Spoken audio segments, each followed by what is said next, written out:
Eto si Pedro at si Juan, parehas ng edad, lumaki sa parehong lugar, nakapagtapos sa iisang school, at halos walang pinagkaiba ang nangyayari sa buhay nila habang sila ay lumalaki. Pero si Pedro ay struggled financially.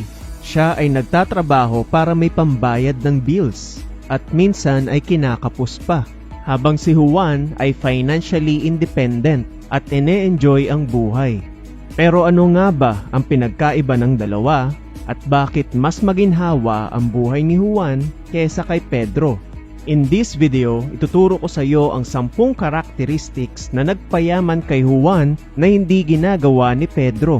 Siguraduhin mapanood mo ang number 10 dahil yon ang pinakamahalaga. Kung handa ka na, let's go!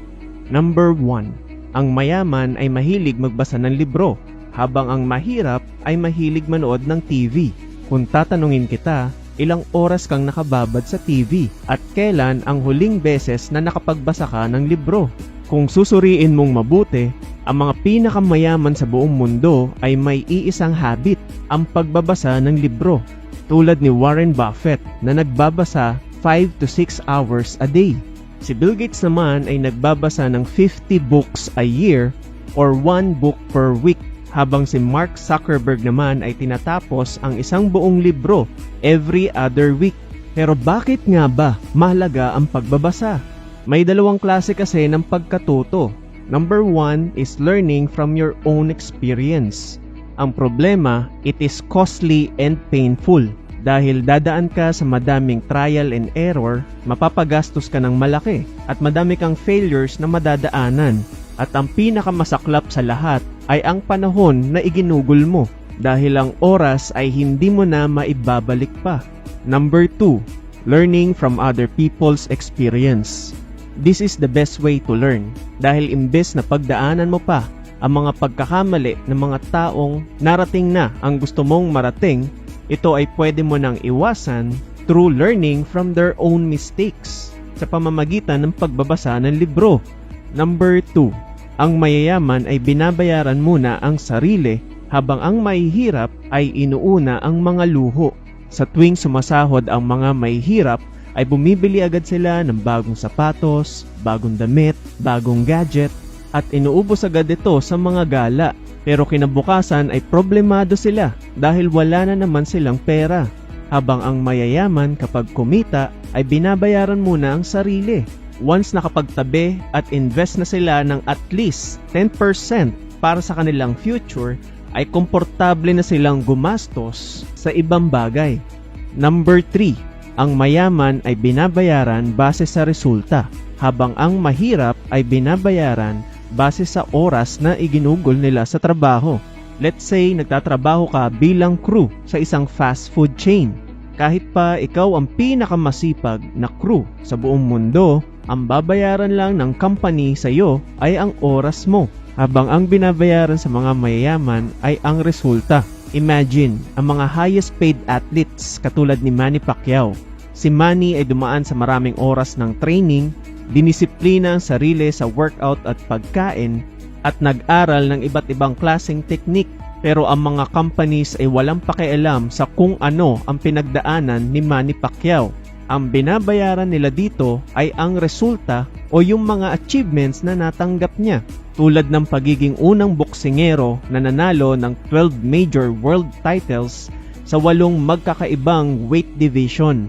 Number 4. Ang mayaman ay inaako ang responsibilidad sa kanilang mga pagkakamali, habang ang mahirap ay sinisisi ito sa iba. Para sa mahirap, ang kalagayan ng buhay nila ngayon ay hindi maganda dahil sa pangit na pangangalakad ng gobyerno, dahil sa ekonomiya, dahil sa kanilang boss, dahil sa kanilang trabaho, dahil sa kanilang magulang, dahil sa kanilang mga business partner. Lagi na lang kasalanan ng iba.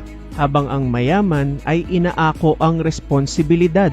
Ang mga nangyayari sa buhay nila ngayon ay bunga ng kanilang mga desisyon. Dahil kung di mo aakuin ang isang bagay, ay hindi ka rin gagawa ng paraan para ito ay baguhin. Kaya paulit-ulit na lang ang resulta na matatanggap mo dahil walang pagbabago sa iyong sarili. Number 5. Ang mayaman ay nakabase ang desisyon sa long-term rewards, habang ang mahirap ay nakabase sa instant gratification. Ang mentality ng mahirap ay gumastos ng gumastos dahil kikitain ko naman ito ulit. At kaya nga ako nagtatrabaho ay para ma-enjoy ang buhay. Kaya ang pera ay napupunta lang madalas sa luho, habang ang mayaman ay sinasakripisyo ang mga luho para sa mas malaking reward sa hinaharap. Nakafocus sila sa kung paano mapalaki at tuloy-tuloy na pumasok ang income para pagdating ng panahon ay hindi na nila pa kailangan pang magtrabaho. By the way, kung bago ka pa lang sa ating channel ay huwag mong kalimutan na mag-subscribe dahil nag-a-upload ako ng mga videos na makakatulong na mabago ang mindset mo. Videos patungkol sa financial literacy, personal development, book summaries at marami pang iba na siguradong kapupulutan mo ng aral. Okay? Let's go! Number 6. Ang mayaman ay nakafocus sa pag-i-invest habang ang mahirap ay nakafocus sa pagtitipid. Kesa umiinom ka ng Starbucks sa umaga, mag 3-in-1 ka na lang. Kesa sumakay ka ng first class, mag-economy ka na lang. Yan ang financial advice na sinusunod ng mahirap. Hindi masama ang magtipid.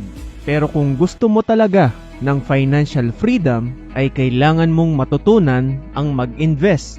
Dahil kahit sabihin mo na nakatipid ka ng 100 pesos sa kape, ang 100 ay 100 lang. Hindi mo ito ikayayaman. Wala kang ang problema sa pagtitipid, pero may problema ka naman sa iyong kinikita. Di tulad sa mayaman, sila ay nag-i-invest para mapalago ang kanilang income, para hindi na sila magtrabaho pa para sa pera. Ang pera na ang magtatrabaho para sa kanila. Ang sabi nga ni Robert Kiyosaki, don't work for money, make it work for you. Number 7.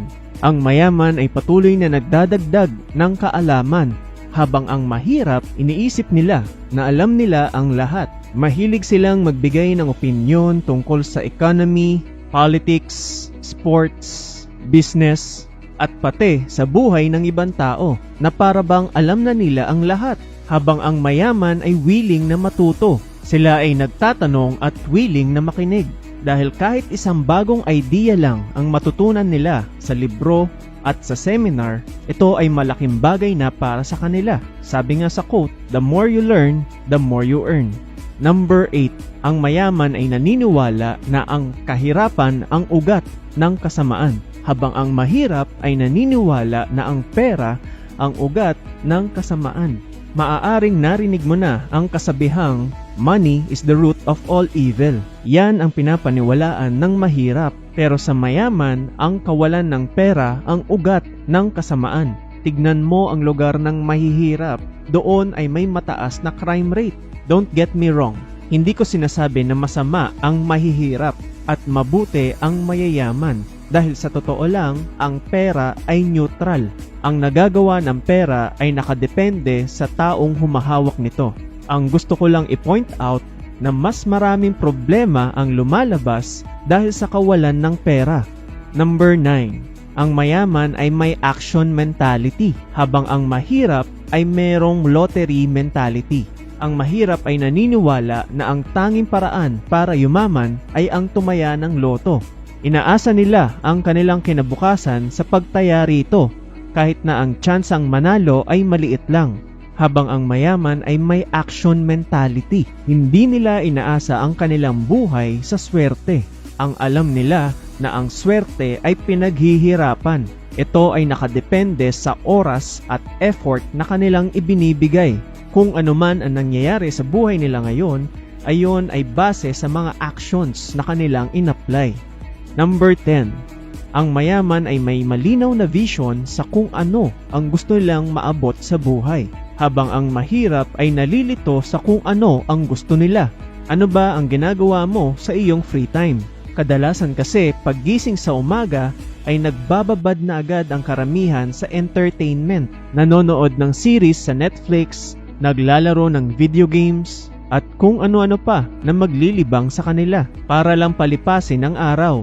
Habang ang mayaman ay maagang gumigising dahil meron silang malinaw na purpose sa buhay. Sila ay naglalaan ng oras para sa kanilang self-improvement at kung ano-ano pa na related sa kanilang vision. At ang ginagawa nila during their free time ay hindi nila tinatrato bilang sakripisyo. At sa totoo lang, they're addicted of making progress and getting closer to their vision every day. At yan ang 10 pinagkaiba ng mayaman sa mahirap. Maraming salamat sa panonood. Kung nagustuhan mo ang videong to, huwag mong kalimutang i-like at i-share para mas marami pa tayong matutulungan na mabago ang mindset. At huwag mo rin kalimutan na mag-subscribe sa aking YouTube channel and hit the notification bell para kapag may bago tayong videos, manonotify ka kaagad.